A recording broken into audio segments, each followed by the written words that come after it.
Recently, nag-attend kami ng convention na about financial literacy and natutunan ko na baliwala ang ating degree, baliwala ang magandang posisyon natin, malaking kinikita, kung tayo ay hindi nakakapag-ipon at hindi marunong mag-invest. Kasi kahit na malaki ang kinikita mo, pwede pa rin maging broke ka kung baon ka sa utang at wala kang ipon. Kaya kung OFW ka, importanteng nakakapag-ipon ka.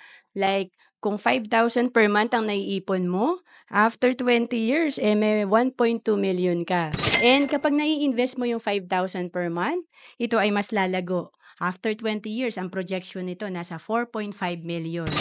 And kung naghahanap ka ng pwede mong simulan na investment, pwede ka magsimula sa Kaiser. Ang Kaiser ay sinimulan ko rin noong 2012 kasi dito tatlo na agad yung meron ka.